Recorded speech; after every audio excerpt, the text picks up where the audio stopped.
السلام علیکم ورحمۃ اللہ وبرکاتہ۔ الحمد للہ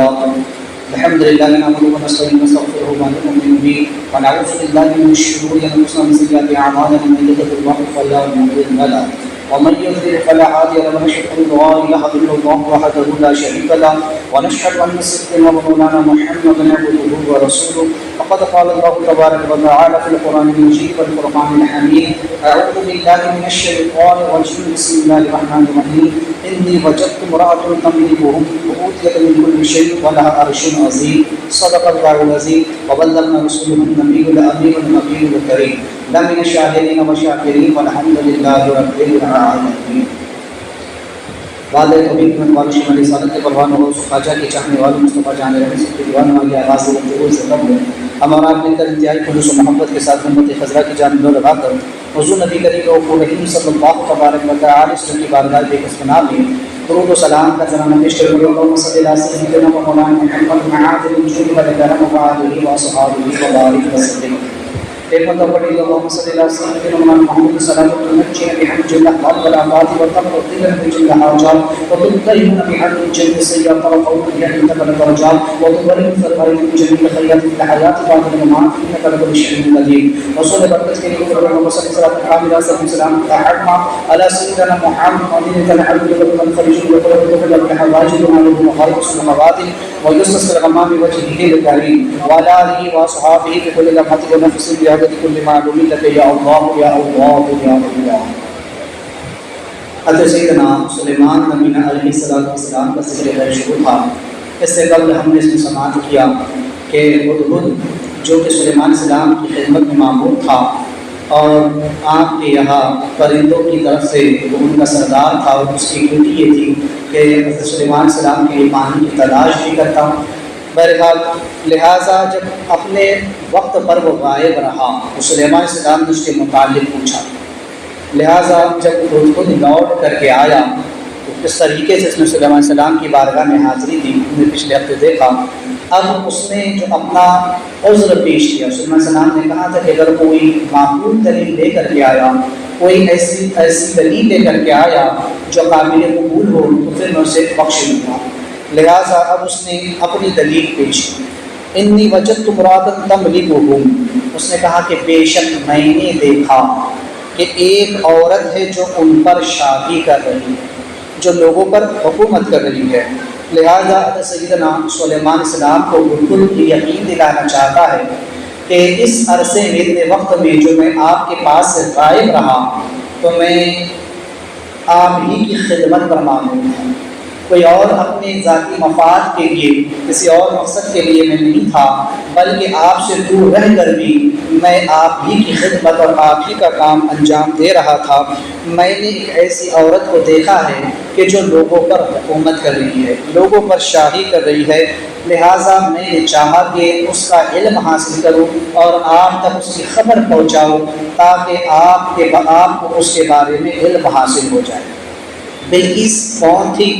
سبا کے لوگوں پر شاہی کرنے والی ایک عورت تھی۔ یہاں پر ان سے مالک ہونے سے مراد یہ ہے کہ وہ ان پر حکومت کرتی تھی اور وہ یارب بن قطحان کی اولاد سے تھی اور اس کا باپ یمن کا بادشاہ تھا۔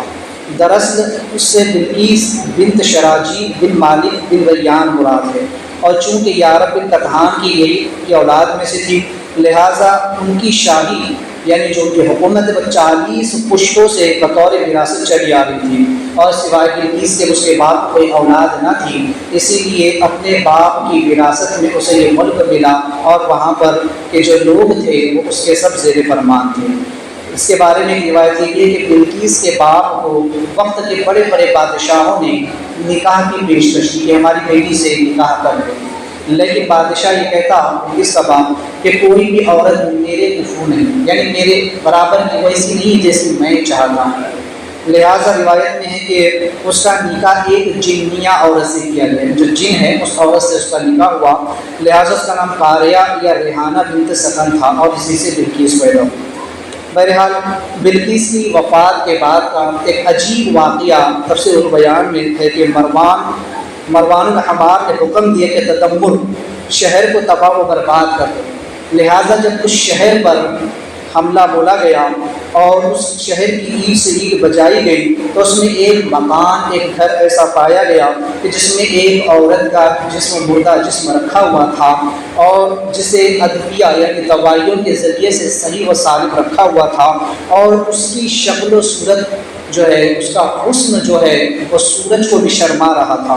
اور اس کے پاس ایک تختی لکھی ہوئی تھی جس پر پڑھی ہوئی تھی، جس میں لکھا ہوا تھا کہ میں بلقیس زوجہ سلیمان بن داؤد علیہ السلام ہوں، اللہ تبارک و تعالیٰ اس کو تباہ و برباد کرے، اس کے ملک کو برباد کرے جو میرے اس گھر کو خراب کرے۔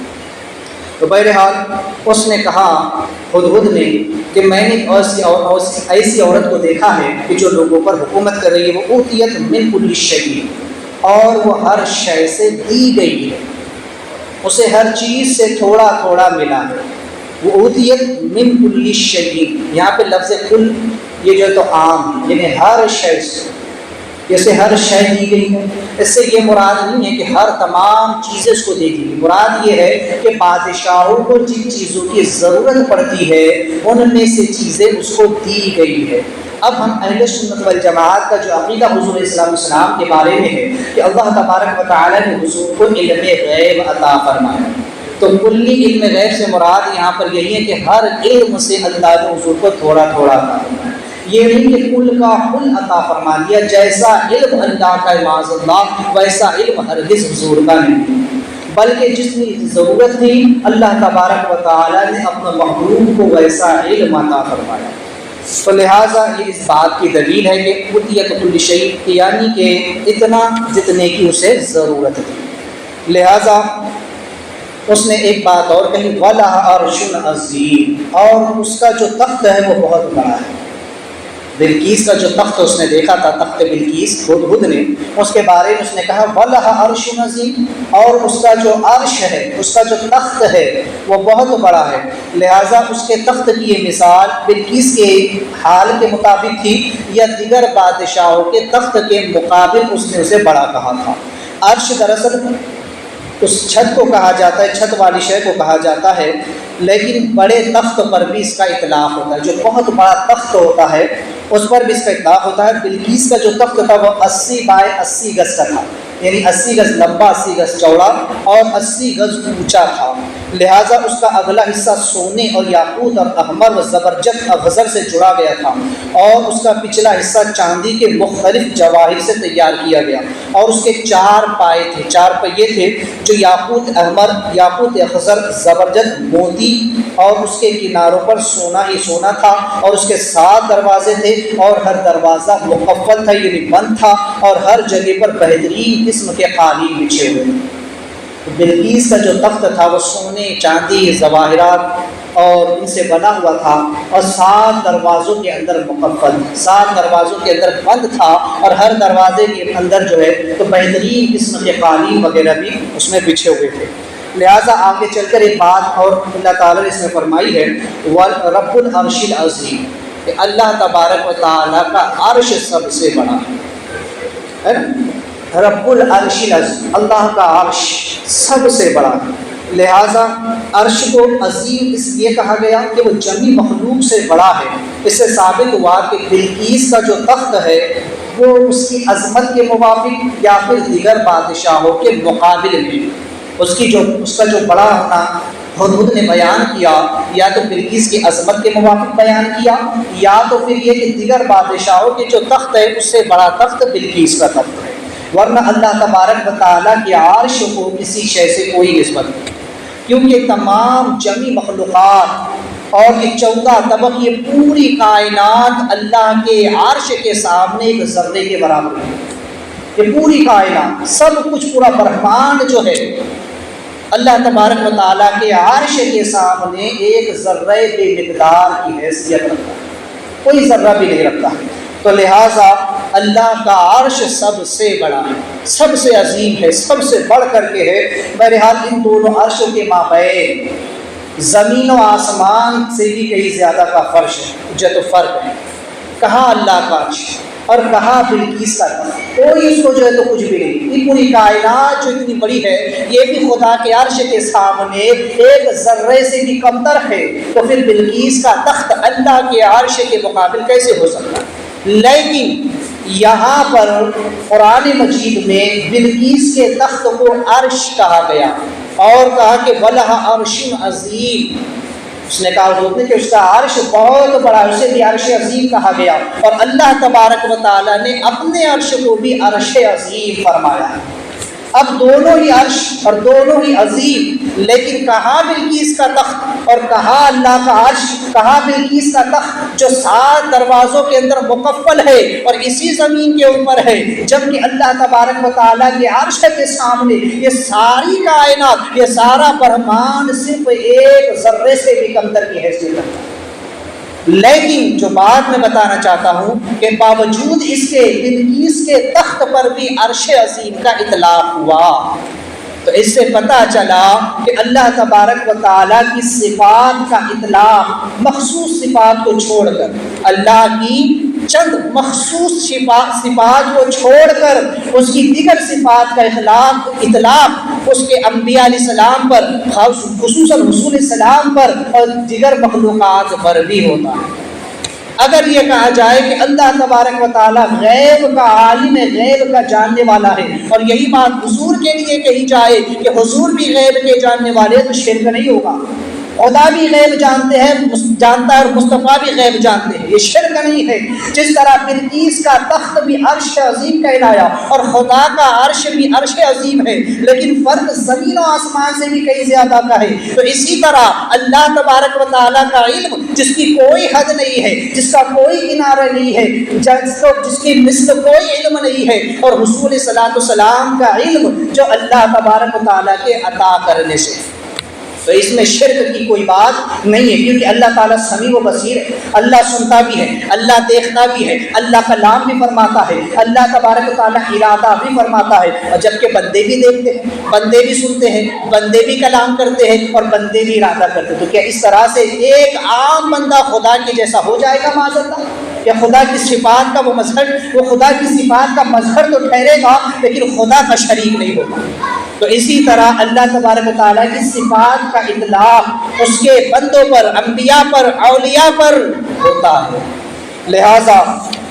رہا سوال یہ کہ اللہ کا جو عرش ہے وہ عرش عظیم اور ایسا عرش ہے،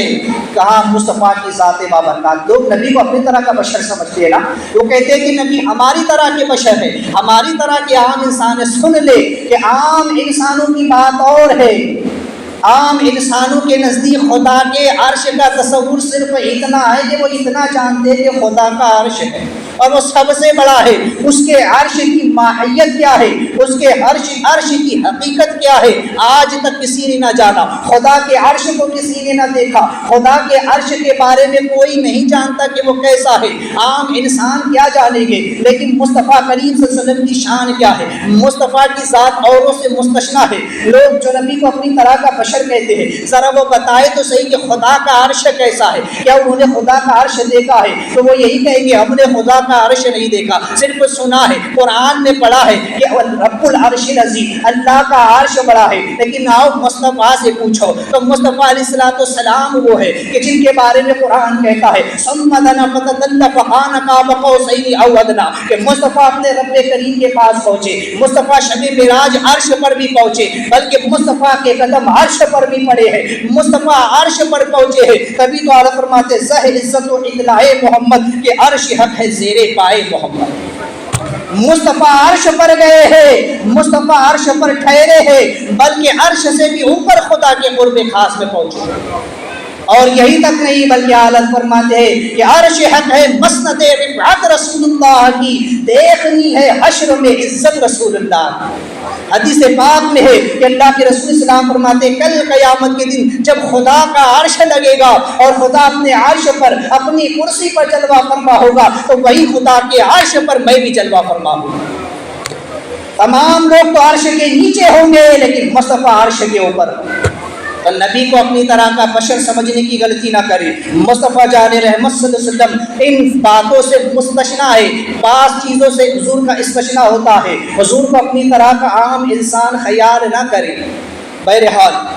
یہاں پر ایک چیز کہ ہدہد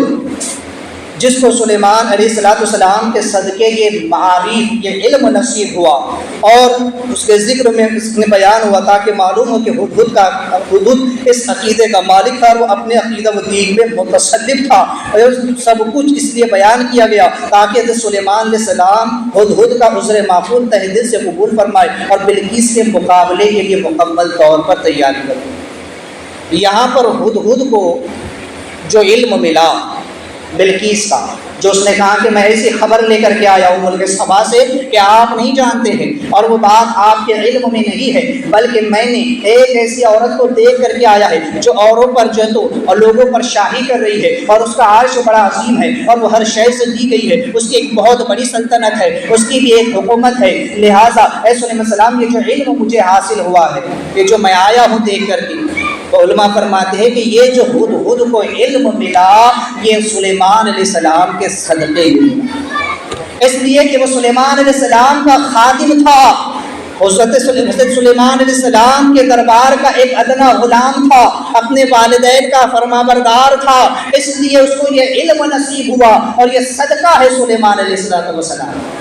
کیونکہ ہر زمانے میں نبی اپنی امت اور تمام مخلوق سے افضل ہوتا ہے، نبی سے افضل اس کے زمانے میں کوئی نہیں ہوتا ہے، نبی سب سے افضل ہوا کرتا ہے، اس لیے نبی کے ہر نبی کے زمانے میں کوئی کیسی ہی طاقت والا ہو، کیسے ہی رتبے اور شہرت والا ہو، کیسے ہی علم والا ہو، کیسے ہی جاہ و جلال والا ہو، اسے جو کچھ ملا ہے وہ نبی کا صدقہ، نبی اس سے افضل ہی ہے، لہٰذا سلیمان علیہ السلام کو اگر اس بات کا اس وقت علم نہیں تھا، اس سے ہدہد کی شان تو صرف سلیمان علیہ السلام سے پڑھ نہیں جاتی، بلکہ ہدہد کی عظمت کا پتہ چلتا ہے، بلکہ یہ بات پتہ چلتی ہے کہ جو لوگ نبی کے سچے خادم ہوتے ہیں، جو لوگ نبی کے سچے غلام ہوتے ہیں، اللہ تبارک و تعالیٰ اس نبی کے صدقے میں ان پر علوم کو منکشف فرماتا ہے، ان پر علوم کے دروازے کھولتا ہے، ان کو ایسی ایسی نعمتیں عطا فرماتا ہے، ایسے معارف سے انہیں آگاہ فرماتا ہے، اور وہ سب کچھ اسی نبی کا صدقہ ہوا کرتا ہے۔ آ جائیے نبی کریم صلی اللہ علیہ وسلم کی بارگاہ، میرے آقا علیہ السلام جو علم کے سمندر ہے، جن کے بارے میں قرآن نے خود کہا ہے کہ محبوب ہم نے آپ کو وہ سب کچھ عطا فرما دیا جو آپ نہیں جانتے، اور آپ پر آپ کے رب کا بڑا بھاری فضل ہے، تو حضور علیہ السلام جن کو اللہ نے سب سے زیادہ علم عطا فرمایا، ساری کائنات سے بڑھ کر سب سے زیادہ علم حضور کو عطا فرمایا،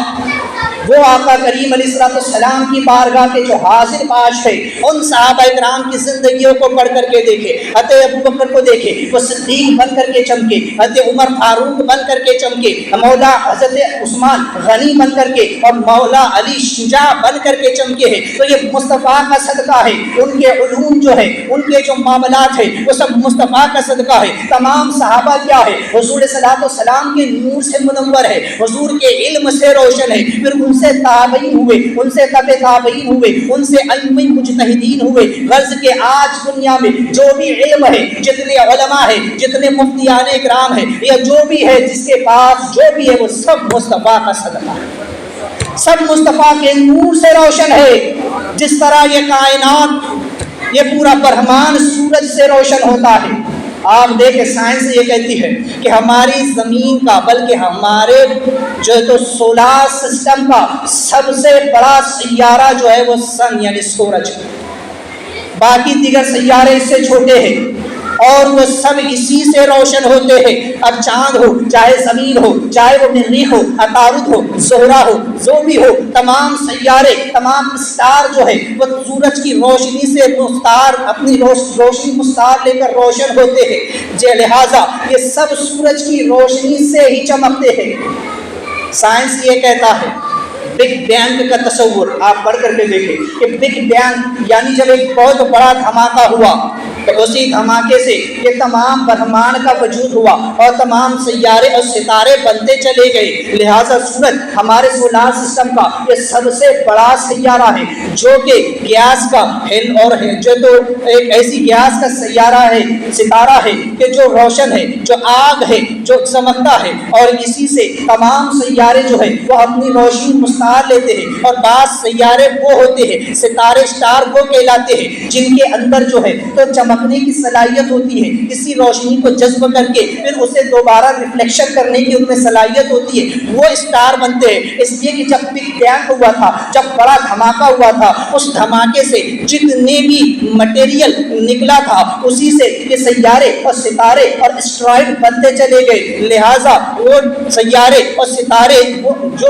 وہ میٹیریل کہ جس کے اندر چمکنے کی صلاحیت تھی، جس میں جذب کرنے کی صلاحیت تھی، وہ اسٹار کہلائے، وہ ستارے اور سیارے کہلائے۔ اور جن کے اندر چمکنے کی صلاحیت نہیں تھی، جو صرف خالی چٹانیں تھی، جو صرف خالی پتھر تھے، لہٰذا ان میں چمکنے کی صلاحیت نہیں ہے، ان کے اندر جو تو کسی روشنی کو جذب کر کے اسے ریفلیکٹ کرنے کی، اسے دوبارہ لوٹانے کی صلاحیت ان کے اندر نہیں ہے، اس لیے وہ اسرائیل کہلاتے ہیں۔ ستارے اور سیارے اگرچہ سورج ڈوب بھی جائے تو یہ چمکتے ہیں اور اس کی روشنی سے لوگ فائدہ حاصل کرتے ہیں۔ ستاروں کو دیکھ کر لوگ جو ہے تو دشاؤں کو معلوم کرتے ہیں، چاند کی روشنی میں لوگ سفر کرتے ہیں، اس لیے کہ اگرچہ سورج ڈوب بھی جائے تو یہ ستارے اور سیارے جنہوں نے سورج سے روشنی دی ہے، یہ اس اندھیرے میں روشن ہو کر کے لوگوں کے لیے ہدایت کا سبب بنتے ہیں، لوگوں کو راستے دکھاتے ہیں، لوگوں کی رہنمائی کرتے ہیں۔ لیکن وہ مٹیریل کہ جن میں چمکنے کی صلاحیت نہیں تھی، جن میں روشنی کو جذب کرنے کی صلاحیت نہیں ہے، وہ جو اسٹرائڈ بن گئے، یعنی ایک ایسی پتھر کی چٹانیں کہ جو سوائے نقصان کے کچھ نہیں کرتی، یہ جو ہے ادھر سے ادھر فضا میں گھومتی رہتی ہے، یہ جو ہے تو اس برہمانڈ کے اندر اس کائنات میں گھومتی رہتی ہے، اگر آپس میں ٹکرائے تو پھر اسفوٹ ہوتا ہے اور اس سے نقصان ہی ہوتا ہے۔ سائنسداں کہتے ہیں اگر ایسا کوئی اسٹرائڈ ہماری زمین سے، ہماری پرتھوی سے ٹکرا جائے تو پھر ایک بہت بڑا دھماکہ ہوگا، ہماری زمین ہل جائے گی اور اس سے زمین پر بہت ساری تباہ کاریاں ہوگی، بہت زیادہ نقصانات ہوں گے۔ پتہ چلا کہ جن میں چمکنے کی صلاحیت تھی وہ اسٹار بن گئے، جن میں صلاحیت نہیں تھی وہ جو ہے تو صرف اسٹرائڈ بن گئے اور وہ نقصان ہی کرتے ہیں، ستارے فائدہ دیتے ہیں۔ اب آؤ مصطفیٰ کی بارگاہ میں، جب میرے آقا کریم صلی اللہ علیہ وسلم نے ایک بگ بیان کیا، میرے آقا علیہ الصلوۃ والسلام فاران کی چوٹی پر کھڑے ہو کر کے میرے آقا علیہ السلام نے فرمایا لا الہ الا اللہ انی رسول اللہ، اس سے بڑا بگ بیان کیا ہو سکتا ہے؟ میرے آقا فاران کی چوٹی سے کہہ رہے ہیں کہ اللہ کے سوا کوئی معبود نہیں اور میں اللہ کا رسول ہوں۔ اسے سنتے ہی لوگوں کے اندر انتشار پیدا ہو گیا، لوگ آپس میں آگ بگولا ہو گئے۔ کچھ وہ بھی تھے کہ جو مصطفیٰ پر ایمان لے کر کے آ گئے، مصطفیٰ کے دامن کرم میں آ گئے، جو مصطفیٰ کے دامن میں آ گئے وہ صحابی بن گئے، اور جو صحابی بن گئے ان کے بارے میں مصطفیٰ نے فرمایا اصحابی کالنجوم فبأی اقتدیتم اہتدیتم، میرے تمام صحابہ ستاروں کی طرح ہے، جس کی پیروی کرو گے ہدایت پا جاؤ گے۔ اسی لیے فرمایا کہ تیرے غلاموں کا نقش قدم ہے راہ خدا، وہ کیا بہک سکے جو یہ سراغ لے کے چلے۔ آج بھی کسی بھی صحابی کی سیرت کو پڑھ لو، کسی بھی صحابی کی سیرت پر عمل کر لو، آپ ہدایت پا جاؤ گے، آپ جنت میں چلے جاؤ گے۔ لیکن وہ اسٹرائڈ جو نقصان ہی پہنچاتے ہیں، ابو جہل، ابو لہب، امیہ بن خلف اور کفار مکہ، کفار مشرکین، اور آج کے دور کے کفار مشرکین کو بھی دیکھ لیجئے، یہ سوائے اسٹرائڈ کے کچھ نہیں ہے، ان کو سوائے لڑائی جھگڑے اور فساد کے کچھ نہیں آتا ہے۔ جب میرے آقا نے یہ دعوت بلند کی تو کفار آپ کے دشمن ہو گئے، یہود و نصارہ آپ کے دشمن ہو گئے، یہاں تک کہ ابو جہل، ابو لہب آپ کے دشمن ہو گئے، اور انہوں نے سماج میں انتشار پیدا کرنا شروع کر دیا، لوگوں کو لڑانا شروع کر دیا، لڑائی جھگڑے فتنہ فساد شروع کر دیا۔ آج کے دور کے کافروں کی بھی یہی ذہنیت، یہ وہ اسٹرائڈ ہے جو صرف زمین پر فتنہ و فساد برپا کرتے ہیں۔ صحابہ تو وہ ہے کہ جن سے آج بھی لوگ جو ہے روشنی لیتے ہیں اور اپنی زندگیوں کو سنوار لیتے ہیں۔ تو بہرحال میرے آقا علیہ الصلوۃ والسلام کے صحابہ کی زندگی ہمارے لیے ایک نمونہ عمل ہے۔ یہاں پر تفسیر البیان ہے، ابو قلابہ کی ماں کا ایک عجیب خواب جو ذکر کیا گیا کہ حضرت ابو قلابہ حافظ امام عالم عبد الملک بن محمد رقاش رضی اللہ تعالیٰ عنہ کی والدہ محترمہ جب حاملہ تھی تو انہوں نے خواب دیکھا کہ میں نے ہدہد کو جنا، یعنی مجھ سے ہدہد پیدا ہوا۔ لہٰذا جب اس خواب کی تعبیر پوچھی گئی تو اس وقت کے جو سب سے بڑے خواب کی تعبیر بتانے والے عالم تھے، انہوں نے کہا کہ اگر تو نے یہ خواب دیکھا تو اپنے خواب میں سچی ہے تو یقیناً تو ایک ایسا بیٹا جنے گی، ایک ایسا بیٹا تجھ سے پیدا ہوگا جو بہت نیک، صالح، متقی اور نمازی ہوگا۔ لہٰذا روایت میں ہے کہ جب ان سے حضرت ابو قلابہ پیدا ہوئے تو وہ بکثرت نماز پڑھا کرتے تھے، یہاں تک کہ دن میں 400 رکعت نماز پڑھا کرتے تھے، اور 60,000 حدیثوں کے وہ حافظ تھے، اور آپ نے 276 ہجری میں آپ نے وفات کیا۔ تو اگر کوئی خواب میں دیکھے کہ اس نے ہدہد کو عورت دیکھے کہ جنم دیا ہے تو اس کی تعبیر یہ بیان ہے۔ بہرحال ہدہد نے اب جو ایک بات سلیمان علیہ السلام کی بارگاہ میں عرض کی اور بتایا اس نے وہاں کے حالات کیا ہیں۔ وجدتها وقومها يسجدون للشمس من دون الله وزين لهم الشيطان فصدهم عن سبيل لا يهتدون۔ اس نے کہا کہ میں نے دیکھا، میں نے پایا اس قوم کو کہ وہ سورج کی پرستش کرتے ہیں، سورج کی پوجا کرتے ہیں، سورج کی بندگی کرتے ہیں، تو شیطان نے ان کے کردار، ان کے اعمال ان کی نظر میں اچھے بنا کر کے پیش کیے، ان کو سنوار کر کے پیش کیا، تو لہٰذا وہ لوگ سیدھی راہ سے بھٹک گئے، وہ لوگ سیدھے راستے سے گمراہ ہوئے۔ تو چونکہ ہدہد نے سلیمان علیہ السلام سے کہا کہ میں نے جو بلقیس کی سلطنت میں گیا اور وہاں کے حالات میں نے دیکھے، تو ان کا جو مذہب ہے وہ یہ ہے کہ وہ لوگ ایک اللہ وحدہ لا شریک کو چھوڑ کر کے سورج کی پرستش کر رہے ہیں، سورج کی بندگی کر رہے ہیں، سورج کو سجدہ کر رہے ہیں، اور شیطان نے ان کے اعمال کو، ان کے افعال و کردار و عقائد کو ان کی نظر میں اس طرح سے بنا سنوار کر کے پیش کیا ہے کہ وہ لوگ سیدھی راہ سے بھٹک گئے، سیدھی راہ سے گمراہ ہو گئے۔ چونکہ شیطان مردود کا کام یہی، وہ انسان کو گمراہ کرنے کے لیے، انسان کو ورگلانے کے لیے، انسان کو سیدھی راہ سے بھٹکانے کے لیے کئی طرح کے ہتھ کنڈے استعمال کرتا ہے کہ کسی طرح سے انسان کو وہ سیدھی راہ سے گمراہ کر دے، جس کے لیے سب سے پہلا اس کا حملہ ایمان و عقیدے پر ہوتا ہے۔ اب آپ کہیں گے کہ یہاں پر تو شیطان اعمال کا، یہاں پر وَزَيَّنَ لَهُمُ الشَّيْطَانَ أَعْمَالَهُمْ، یہاں اعمال کا ذکر آیا عقیدے کا، تو عقیدہ اسی کے اندر مثمر، اسی کے اندر چھپا ہوا، اس لیے کہ انسان کے عمل سے اس کا عقیدہ ظاہر ہوتا ہے۔ اس کی مثال میں آپ کو، اگر آپ مسجد میں آ کر خدا کو سجدہ کریں گے تو پتہ چل جائے گا آپ مسلمان، لیکن اگر کوئی شخص بدھ کے سامنے، کسی دیوی دیوتا کے سامنے جا کر سجدہ کرے گا تو سمجھ میں آ جائے گا کہ یہ مشرک ہے۔ کوئی اگر کبھی چرچ میں جا کر کے سجدہ کرے گا تو سمجھ میں آ جائے گا یہ کرسچن ہے۔ تو انسان کے عمل سے اس کے ایمان اور اس کے عقیدے کا پتہ چلتا ہے۔ اگر آپ نماز پڑھتے ہیں تو آپ مسلمان کہلائے، پوجا پاٹ کرتے ہیں تو ہندو کہلائے۔ اسی طرح ہر دھرم کے الگ الگ جو ہے تو عبادت کے طریقے ہیں، اور اسی سے لوگ جانے اور پہچانے جاتے ہیں۔ تو انسان کے عمل سے اس کے عقیدے کا پتہ چلتا ہے کہ یہ کس عقیدے کا حامل ہے۔ لہٰذا اس نے یہ کہا کہ میں نے دیکھا کہ وہ سورج کو سجدہ کرتے ہیں، اور شیطان نے ان کے اعمال کو ان کی نظر میں بنا سنوار کر پیش کیا ہے، یعنی وہ جو سورج کی بندگی کر رہے ہیں، یا جو چاند کی بندگی کر رہے ہیں، یا جو پیڑ پودوں کی سج کو سجدہ کر رہے ہیں، یا جو مظاہر خداوندی کے آگے اپنی جبین نیاز کو جھکا رہے ہیں، ایک خدائے وحدہ لا شریک کو چھوڑ کر جو لوگ بھی ادھر ادھر اپنی پیشانیوں کو جھکا رہے ہیں، وہ اپنے عمل سے اپنے عقیدے کا اظہار کر رہے ہیں کہ وہ ایک خدا پر ایمان نہیں رکھتے ہیں، وہ ایک اللہ رب العالمین کو اپنا رب تسلیم نہیں کرتے ہیں، بلکہ وہ ان کے آگے جھکے ہوئے ہیں۔ تو انسان کے عمل سے اس کے عقیدے کا پتہ چلتا ہے۔ یہی بات ہدہد نے بھی کہی کہ میں نے دیکھا کہ وہ لوگ سورج کو سجدہ کر رہے ہیں،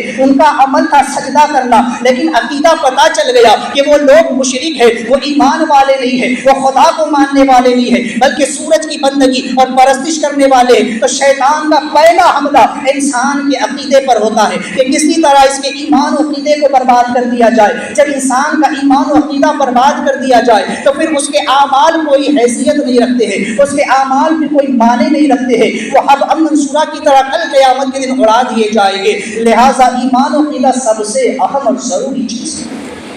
لہٰذا شیطان پہلا حملہ انسان کے اعمال پہ کرتا ہے، عقیدے پر کرتا ہے۔ اس کے سامنے اس نے عقائد کو کچھ اس طرح سے پیش کیا کہ دیکھو اگر تم اس سورج کو سجدہ کرو گے، اس لیے کہ سورج سب سے بڑا دیوتا ہے، سوریہ دیوتا ہے، لہٰذا اگر اسے سجدہ کرو گے تو تم خوشحال رہو گے، کسی کے کہا کہ چاند دیوتا ہے، کسی کو اور دیگر دیوتا ٹھہرا دیے، کبھی پیڑوں کو، کبھی زمین کو، تو کبھی اور دیگر مظاہر خداوندی کو۔ لہٰذا ان لوگوں کی نظر میں اس نے الگ الگ خدا بنائے، لوگ الگ الگ خداؤں کی بندگی کرنے لگے۔ کہا کہ دیکھو اگر سورگ میں جانا چاہتے ہو تو سورگ کے ادھیپتی اندر دیو کی تمہیں پوجا کرنی ہوگی، اگر کبھی نرک سے بچنا چاہتے ہو تو جو نرک کا ادھیپتی ہے وہ یم دیو، لہٰذا اس کی پوجا کرنی ہوگی، اسے بھی خوش رکھنا ہوگا، تبھی تم جو ہے تو یم میں اگر جاؤ گے بھی تو تمہیں وہ عذاب نہیں دے گا۔ اگر بارش چاہتے ہو تو بارش کے دیوتا کی پوجا کرنا پڑے گی، اولاد چاہتے ہو تو اولاد کے دیوتا کی پوجا کرنا پڑے گی۔ اسی طرح سے بارش برسانے والا، اسی طرح سے ہوا چلانے والا، غرض کے الگ الگ کاموں کے لیے الگ الگ خدا اس نے بنا دیے لوگوں کی نظر میں کہ اگر اس سے بچنا چاہتے ہو تو اس کی پوجا کرو، اس کام کو کرنا چاہتے ہو تو اس دیوی کی پوجا کرو، اس دیوتا کی پوجا کرو۔ الگ الگ دیوی دیوتا اور خدا بنا کے لوگوں کے سامنے رکھ دیے، انہیں اس طرح سے ان کے سامنے مزین کیا، اس طرح سے سوار کر کے پیش کیا کہ اگر تم اس کام سے بچنا چاہتے ہو تو یہ پوجا کرنا پڑے گی، یہ پوجا پاٹ کرنا پڑے گی۔ غرض کے لوگوں نے ایک خدائے وحدہ لا شریک کو چھوڑ کر الگ الگ خداؤں کو بنا لیا۔ اب اتنوں کو پوجنا پڑے گا، اگر جنت میں جانا ہے، سورگ میں جانا ہے تو اس دیوتا کی پوجا کرو، نرک سے بچنا ہے تو الگ سے اس کی پوجا کرو، اگر کبھی زندگی کو اچھے سے گزارنا ہے تو الگ دیوی کی پوجا کرو، اگر اولاد چاہتے ہیں تو الگ دیوتا کی پوجا کرو۔ غرض کے ہر انسان کی زندگی میں الگ الگ دیوی اور دیوتاؤں کی پوجا کو اس نے شامل کر لوگوں کو سیدھی راہ سے اس نے گمراہ۔ لیکن جب اسلام کا پرچم بلند ہوا اور لوگ ایمان لائے اور اسلام میں داخل ہوئے، تب اس نے دیکھا کہ اب کس طرح سے مسلمانوں کی بھی عقائد میں بگاڑ پیدا کیا جائے، کس طرح سے مسلمانوں کو سیدھی راہ سے گمراہ کیا جائے۔ تب اس نے مسلمانوں کے اندر بھی عقائد کے اندر بگاڑ پیدا کرنا شروع کیا، ایسے ایسے عقائد لوگوں کے ذہنوں میں ڈالتا رہا۔ ہر دور کے اندر ایسے بدترین قسم کے لوگ علماء سو پیدا ہوتے رہے جنہوں نے ایسے عقائد کو جنم دیا جن کا اسلام سے دور دور تک کوئی تعلق نہیں، کوئی واسطہ نہیں ہے، دور نہ جائے۔ دور حاضر کے منافقین، دور حاضر کے وہابیہ دیابنا کی مثال آپ لے لیجئے، ایسے ایسے عقائد ان کے نظروں میں اس نے بنا سوار کر کے پیش کیے کہ دیکھو اگر خدائے تبارک و تعالیٰ کو ان اللہ علی کل شیء قدیر ماننا ہے کہ خدا ہر شے پر قادر ہے، وہ ہر چیز پر قدرت رکھتا ہے، تو خدا کو معاذ اللہ جھوٹا ماننا پڑے گا۔ اگر خدا کو جھوٹا نہیں مانو گے تو پھر اس کی قدرت ناقص ہو جائے گی، اس کی قدرت میں کمی رہ جائے گی۔ اگر خدا کی قدرت کو کامل ماننا ہے تو جھوٹا بھی ماننا پڑے گا۔ پھر کیا تھا، اسماعیل دہلوی نے رسالہ یکروزی میں لکھ مارا کہ معاذ اللہ ہم خدائے تبارک و تعالیٰ کے جھوٹ بولنے کو محال نہیں مانتے ہیں، یعنی معاذ اللہ اس نے اپنا عقیدہ ظاہر کر دیا کہ خدا جھوٹ بول سکتا ہے، بلکہ بلغۃ الجیران میں لکھ بھی دیا گیا کہ معاذ اللہ خدا نے جھوٹ بولا بھی۔ اس نے لوگوں کی نظر میں ایسے ایسے عقائد بنا کر کے پیش کیے کہ علم کیا ہے، علم تو سب کے پاس ہوتا ہے، اگر غیب ہی کا علم ہو تو غیب کہتے کسے ہے، چھپی ہوئی بات کو کہتے ہیں، اگر کوئی نہ کوئی چھپی ہوئی بات کسی نہ کسی کے پاس ہوتی ہے، ظاہر سی بات ہے فلاں انسان ایک چھپی ہوئی بات جانے گا تو دوسرا کوئی اور بات جانے گا تو تیسرا کوئی اور جانے گا۔ پھر انسان ہی کیا ہے، بلکہ جانوروں میں بھی تو یہ معاملات ہوتے ہیں، جانور کو دیکھ لو، چوپائیوں کو دیکھ لو، انہیں بھی کسی نہ کسی ایسی بات کا علم ہوتا ہے جو دوسرے سے پوشیدہ ہوتی ہے۔ پھر کیا تھا کہ ان کے علم میں کوئی پرافسانیت نہیں ہے، لہٰذا اگر حضور کے لیے علم غیب مانتے ہو تو ایسا علم تو جانوروں کے لیے بھی ہے۔ پھر کیا تھا، تھانوی نے اپنی کتاب حفظ الایمان میں لکھ مارا کہ معاذ اللہ جیسا علم حضور کو ہے ایسا علم تو چوپائیوں، جانوروں اور سپر بلیوں تک کو ہے معاذ اللہ۔ اس نے لوگوں کے ذہن میں یہ بات ڈالی کہ حضور اگر خاتم النبی حضور کو ماننا ہے تو حضور کی صرف یہ فضیلت کی بات ہے کہ حضور آخری نبی ہے، ورنہ اگر آپ غور کریں گے تو حضور کے بعد بھی معاذ اللہ نبی پیدا ہو سکتا ہے۔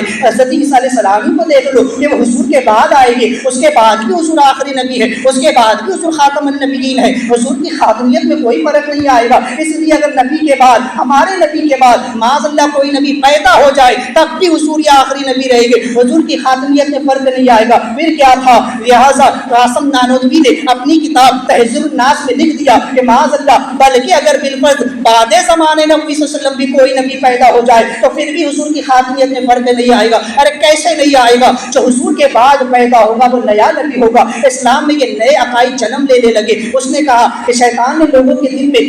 عقیدے کو کس طرح سوار کر کے پیش کیا، کن تعویلات کے ذریعے پیش کیا. کہنے لگا دیکھو شیطان کو کتنا علم ہے، شیطان کو لوگوں کو گمراہ کرتا ہے، لوگوں کو بہکاتا ہے، بھٹکاتا ہے. اس کے پاس کئی طریقے کے ہٹ کرنے ہیں. حضور تو ان باتوں کو جانتے بھی نہیں ہے کیونکہ وہ وسیل علم ہے، وہ ذلیل علم ہے. لہٰذا حضور کو اس بات کا علم نہیں ہے جو بندے شیطان کے پاس ہے. حضور کو اس کا علم نہیں ہے. لہٰذا پتہ چلا کہ شیطان کا علم معاذ اللہ حضور سے زیادہ ہے. اسی لیے رشید احمد گنگوئی نے اپنی کتاب براہین قاطعہ میں لکھ دیا کہ شیطان و ملک الموت کا حال دیکھ کر یہ یقین کرنا کہ حضور کو ان سے زیادہ میں صحیح نہیں بلکہ حضور کے زیادہ علم شیطان کو عباس ہے. تو اس نے لوگوں کے سامنے عقائد کو اس طرح سے بنا سوار کر پیش کیا کہ انہوں نے عقائد میں بگاڑ پیدا کر دیا. اب جو ایسے عقیدے رکھے گا یقیناً وہ مشرک ہوگا، کافر ہوگا. کافر اسلام سے نکل جائے گا.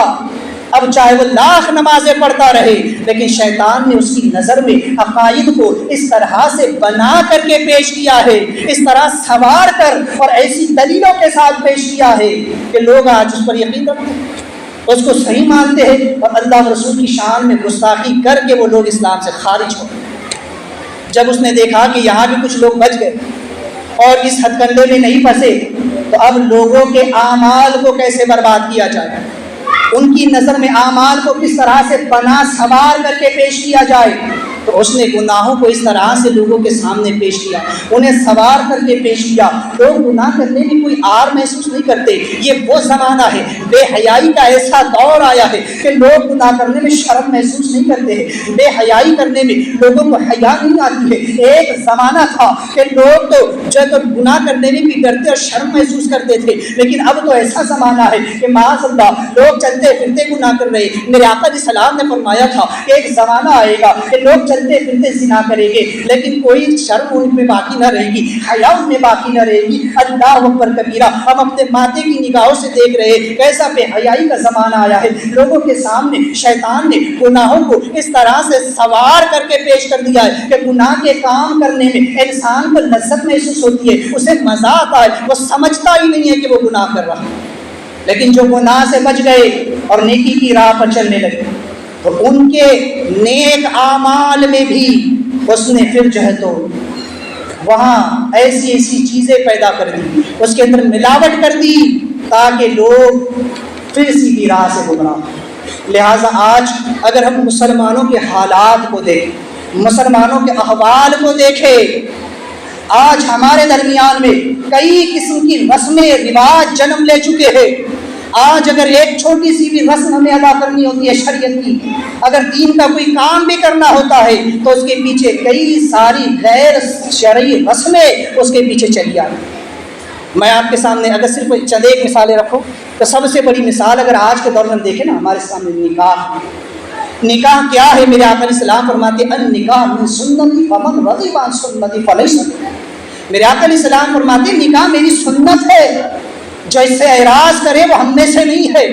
تو نکاح حضور علیہ السلام کی ایک سنت ہے، دین کا ایک اہم فریضہ، ایک ایسا نقطہ حیات ہے کہ جس سے انسانی زندگی آگے بڑھتی ہے.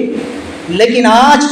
اس نکاح کو ہم نے کتنا مشکل بنایا. میرے آقا علیہ السلام نے نکاح کو اتنا آسان کر دیا تھا، اتنا آسان رکھا ہے کہ صرف دو گواہوں کی موجودگی میں اگر ایک مرد ایک عورت کو کہہ دے میں نے جو ہے تو تجھ کو اپنے نکاح میں قبول کیا اور وہ عورت اس کو قبول کر لے، مہر طے ہو جائے تو نکاح ہو جاتا ہے. اتنا آسان تھا نکاح کرنا جس کے اندر صرف چند ہی باتیں، جس میں فرض صرف یہ ہے کہ ایجاب و قبول کرنا فرض ہے، مہر واجب ہے، خطبہ پڑھنا، دعا کرنا، چوارے رکھنا یہ سنت ہے. صرف اتنی چھوٹی سی سنت کو ادا کرنا آج ہم نے اتنا مشکل امر بنا دیا ہے کہ آج رشتہ دیکھنے سے لے کر شادی ہونے کے بعد تک اتنی رسمیں اس کے اندر جمع ہو چکی ہے کہ اللہ اکبر کبیرہ. آج جب نکاح کی رسم ہونا جاتی ہے تو کتنے ہی مرتبہ آنے جانے لگتے ہیں، غیر مرد اور عورتوں کا اختلاط ہوتا ہے، ان کے آپس میں میل ملاپ ہوتے ہیں. شادی میں کتنی غیر شرعی رسمیں جنم لیتی ہے، چاہے پھر وہ جگہ کی رسم ہو، چاہے پھر وہ ہلدی کی کی رسم ہو، چاہے پھر وہ نہاری کی رسم ہو،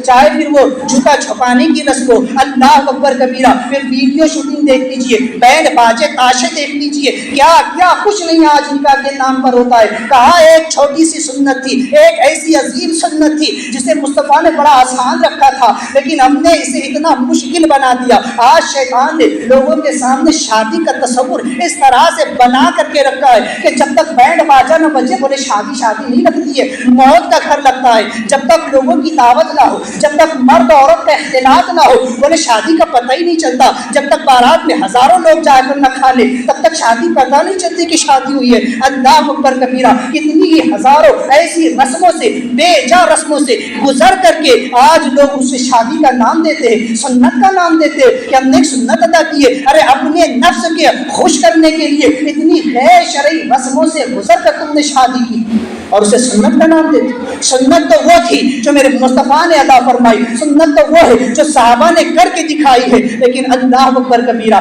صرف شادی تک یہ بات محدود نہیں ہے، بلکہ شادی تو ایک خوشی کا ماحول تھا، ہم نے تو غم کو بھی نہیں چھوڑا ہے، میت کو بھی ہم نے نہیں چھوڑا ہے۔ میت کے اندر بھی ہم نے ایسی ایسی رسمیں ایجاد کر رکھی ہے کہ اللہ اکبر کبیرہ، آج میت ہوتی ہے تو شریعت تو یہ کہتی ہے کہ جب میت ہو جائے تو جلد از جلد جنازے کو دفن کر دیا جائے۔ بولے فلاں آ رہا ہے، فلاں ممبئی سے آ رہا ہے، فلاں سورت سے آ رہا ہے، ابھی جنازے کو رات بھر تک کے رکھنا ہے، ارے اس کے آنے سے وہ زندہ ہونے والا ہے۔ شریعت کہتی ہے مردے کو جلد دفن کیا جائے۔ سب سے افضل کام، سب سے عقل اسلام فرماتے ہیں 3 کام جب ہو جائے، ان کا وقت ہو جائے، اس میں دیری مت کرو۔ نماز جب اس کا وقت ہو جائے، بیٹی جب جوان ہو جائے اور میت جب تیار ہو جائے۔ یہاں تو جنازہ نکل جاتا ہے، جنازہ پڑھ لیا جاتا ہے، ابھی فلاں آ رہا ہے، ابھی ڈھکا آ رہا ہے، اس کے لیے جنازہ روکا جا رہا ہے۔ اور پھر یہی تک نہیں، جب لاش گھر میں رکھی ہوتی ہے، میت گھر میں رکھی ہوتی ہے، اگر مرد کا جنازہ ہے تو عورتیں گھیر کر کے بیٹھ جاتی ہے۔ اللہ پر کتنی شرم کی بات ہے کہ جس پردے کو اس شریعت نے اس کی حیات میں حرام کیا تھا، بعد ممات بھی وہ حرام ہی ہے، لیکن مرنے کے بعد عورتیں جا کر مرد کا چہرہ دیکھتی ہے اور مرد جا کر عورت کا چہرہ دیکھتے ہیں کہ جاؤ آخری صورت ہے، آخری دیدار ہے، آخری مرتبہ دیکھنا ہے۔ تو غیر محرم کو جس طرح حیات میں غیر مرد کو عورت کا اور غیر عورت کو مرد کو دیکھنا حرام ہے، ایسے ہی مرنے کے بعد بھی حرام۔ لیکن آج یہ سب ہم نے کر رکھا ہے۔ اب پھر 40واں 20واں 30واں یہ سب کیا تھا؟ یہ تو صرف ایصال ثواب کا ایک ذریعہ تھا، یہ ایک اچھا طریقہ ہے کہ مرنے کے بعد مردے کے لیے آپ ایصال ثواب کرتے رہے۔ لیکن آج اس میں بھی اب کیسی کیسی رسمیں نکل آئی ہے، یہ بناؤ، یہی پکانا چاہیے، اس کے علاوہ کچھ نہیں بنانا چاہیے، حلا کو بلاؤ، ڈھکا کو بلاؤ، یہ آئے گا اس کو کھلاؤ، اس کو کھلاؤ۔ اللہ اکبر کبیرہ، موت اور غم کو بھی ہم نے نہیں چھوڑا۔ یہ آج المیہ ہے کہ شیطان نے کس طرح سے اعمال کو سوار کر کے ہمارے سامنے رکھا۔ بزرگان دین کے آراس جسے ہم آج تہواروں کے نام سے کرتے ہیں کہ بزرگوں کے تہوار ہیں، کتنی خرافات آج اس میں ہوتی ہیں۔ عرس کا صرف مقصد یہ ہوتا ہے کہ جس تاریخ میں ان بزرگوں نے وفات پائی ہے اس دن ان کے مزار پر حاضری دینا، ان کے لیے جو تو قرآن پاک پڑھ کر اس کا ثواب ان کو ایصال کرنا، ان سے اکتساب فیض کرنا، یہ مقصد ہوتا تھا۔ لیکن آج مزارات کو ہم نے کمائی کا ذریعہ بنا لیا ہے، اپنے پیٹ اور جیب بھرنے کے دھندے بنا رکھا ہے۔ آج عورتوں کا ہجوم لگا ہوتا ہے، اتنے کی چادر چڑھاؤ، اتنے پھول چڑھاؤ، یہ کرو وہ کرو، کتنی ساری غیر شرعی رسمیں آج ہم نے اس میں بھی داخل کر دی۔ بزرگان دین کے آراس کے نام پر بھی، بزرگوں کے تہوار کے نام پر بھی یہی پکے گا، یہی کھائے گے، وہ نہیں کھائے گا، یہ نہیں کھائے گا۔ اللہ اکبر کبیرہ، اللہ کے اناج کی ایسی بے حرمتی کہ بچ جائے تو دفن کر دو۔ سرکار کو اسے پاک رضی اللہ عنہ کے نام کی نیاز کرنا یقیناً بہت بڑی سعادت مندی کی بات ہے، لیکن آج اس نیاز کو گلی کوچوں میں بیٹھ کر کھلایا جاتا ہے، وہی دانا جا کر کے کٹر میں گرتا ہے، اسی کو روند کر کے نکل جاتے ہیں، اس پر سے چل کر کے گزر جاتے ہیں، کوئی شرم و حیا باقی نہیں رہ گئی ہے۔ آقا کریم صلی اللہ علیہ وسلم کا میلاد جو ایک عظیم نعمت ہے، اتنی بڑی نعمت ہے کہ کائنات میں حضور سے بڑھ کر کوئی نعمت نہیں۔ حضور کا میلاد منانا، حضور کی آمد کا جشن منانا یقیناً قرآن و حدیث سے ثابت ہے، یقیناً ایک بہت بڑی خوشی اور نعمت عظمیٰ کی بات ہے۔ لیکن آج اس میں بھی ہم نے کیسی کیسی خرافات کو نکال دیا۔ بولے جب تک اس میں ڈی جے نہیں لگے گا، جب تک جھنڈے ہم گھمائیں گے نہیں، جب تک ناچ گانے نہیں کر لیں گے، تب تک کہ ہمیں پتہ نہیں، مزہ نہیں آئے گا کہ ہم نے نبی کا میلاد منایا ہے وہاں سے۔ آج نعتوں کو گانوں کے طرز پر پڑھا جاتا ہے۔ آج شیطان نے ان اعمال کو لوگوں کے سامنے کچھ اس طرح سے بنا سوا کر کے پیش کیا ہے کہ ہم نے اس کا اصل مقصد بھول گئے ہیں۔ ہم ہر چیز کا اصل مقصد، کیونکہ ہر کام کا ایک بیس ہوتا ہے، ایک اس کی بنیاد ہوتی ہے، ہم نے اسے بھلا دیا اور اس کے علاوہ غیر شرعی چیزوں کو اس میں داخل کر دیا۔ یہ چند مثالیں میں نے آپ کے سامنے رکھی، ورنہ آپ ہر انسان اپنا محاسبہ کرے، جائزہ لے، اپنے اعمال، اپنے ماحول کا دیکھے کہ آج کتنی ساری شرعی امور کے اندر ہم نے غیر شرعی حرکات کو جو ہے داخل کر دیا، غیر شرعی رسموں کو دخل اندازی دے دی۔ لہٰذا آج شیطان نے اعمال کو کچھ اس طرح سے بنا سوا کر پیش کیا۔ کچھ لوگ جو رہ گئے تھے، جو عبادت میں لگے ہوئے تھے، شیطان نے انہیں بھی نہیں چھوڑا۔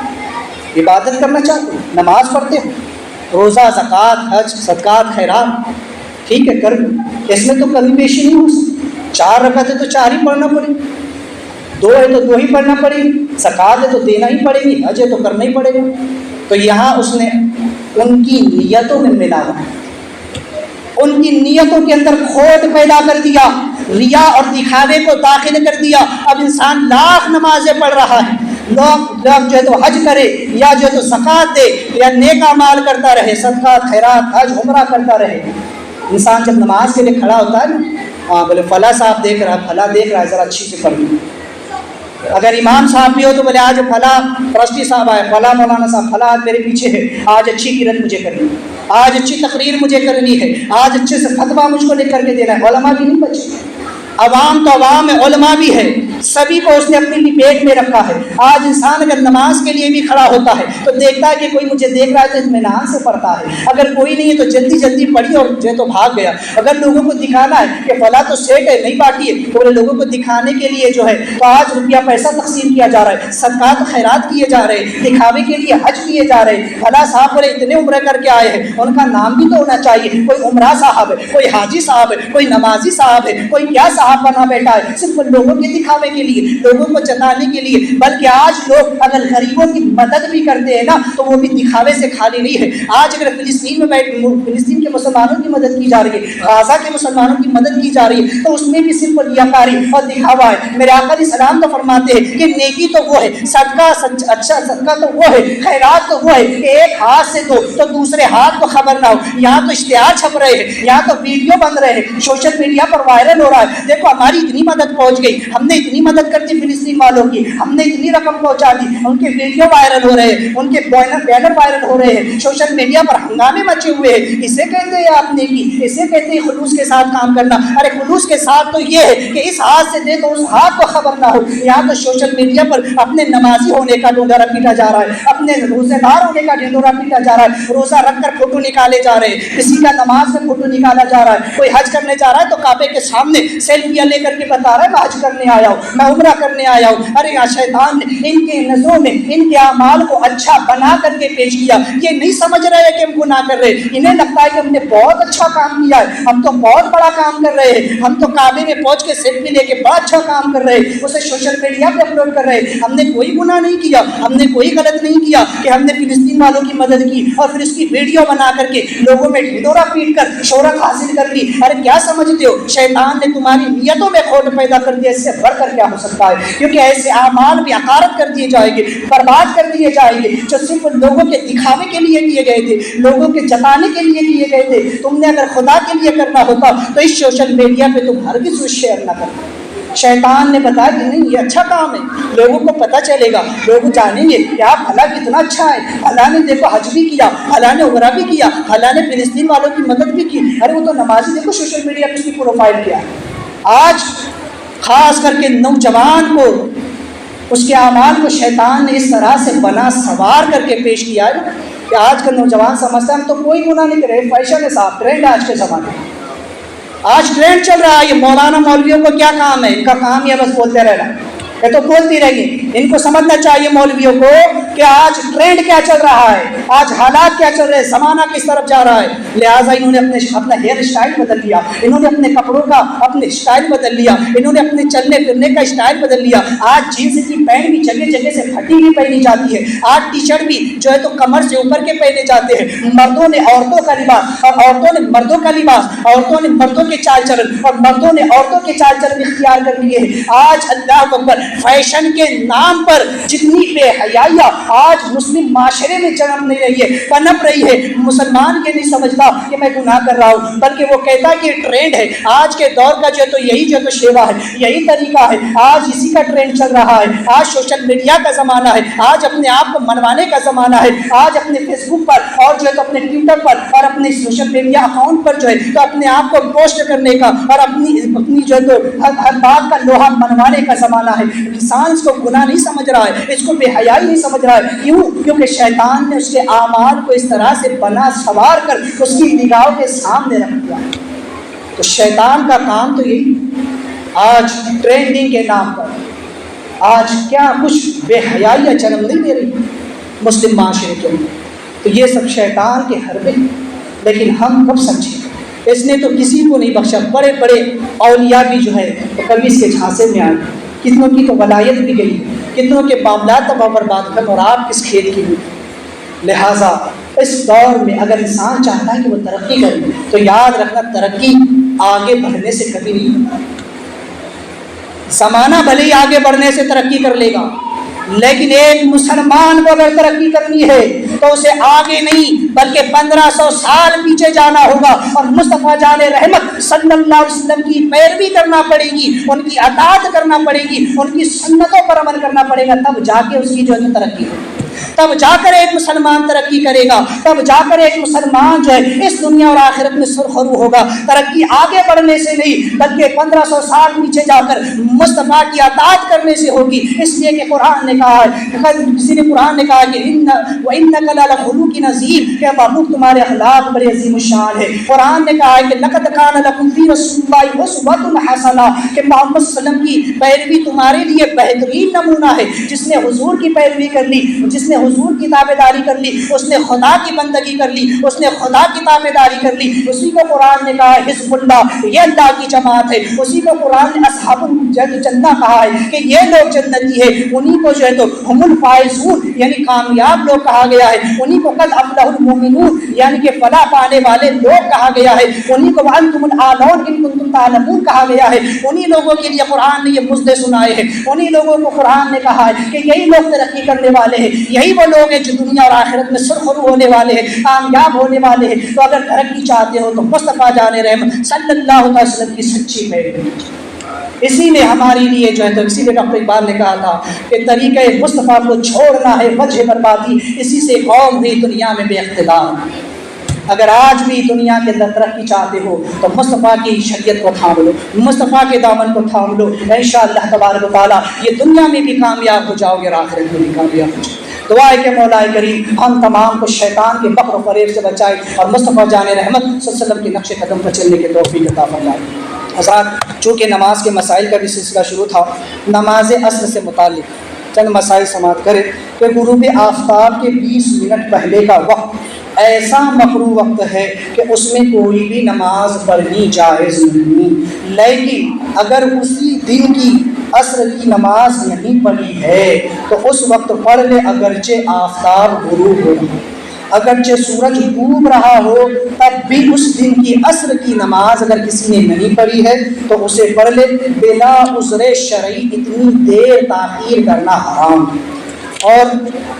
جب آفتاب قریب غروب کے پہنچ جائے اس وقت کراہت کا وقت شروع ہو جاتا ہے۔ جب آفتاب سورج ڈوبنے لگے تو ایسا مکروہ وقت ہوتا ہے کہ اس وقت قرآن مجید کی تلاوت کرنا بند کر دی جائے۔ اگر کوئی قرآن پڑھ رہا ہے تو اسے روک دیا جائے، اس لیے کہ اس وقت تلاوت قرآن کرنا مکروہ ہے۔ اسی طرح عصر کی نماز کے بعد نفل نماز پڑھنا منع ہے۔ اگر کسی نے عصر کی فرض نماز پڑھ لی ہے تو اب اس کے بعد وہ کوئی بھی نفل نماز نہیں پڑھ سکتا۔ اگر کسی شخص نے نفل نماز شروع کر دی اور پھر اسے توڑ دی تو تو اب دوبارہ پھر اس نماز کو نہیں پڑھ سکتا، بلکہ مکتوب وقت گزرنے کے بعد یعنی مغرب کے بعد اب پھر اس نماز کا وہ جو ہے تو اس کی قضا کرے گا۔ لہٰذا عصر کی سنتیں شروع کی اور جماعت قائم ہو گئی تو 2 رکعت پر سلام پھیر کر فرض نماز میں شامل ہو جائے۔ اگر کسی شخص نے عصر کی سنتوں کی نیت باندھ لی اور ادھر فرض نماز شروع ہو گئی تو اگر 2 رکعت پڑھا ہے تو 2 کا سلام پھیر دے اور جو ہے تو جماعت میں شریک ہو جائے۔ اگر تیسری کے لیے کھڑا ہو چکا تو تب 4 پوری کر لے اور پھر جماعت میں شریک ہو جائے۔ ان مسائل کو ذہن میں رکھے، قرآن گفتگو کرتی توبہ کرتا، واستغفر اللہ ربی من کل ذنب واتوب الیہ، لا الہ الا اللہ محمد رسول اللہ۔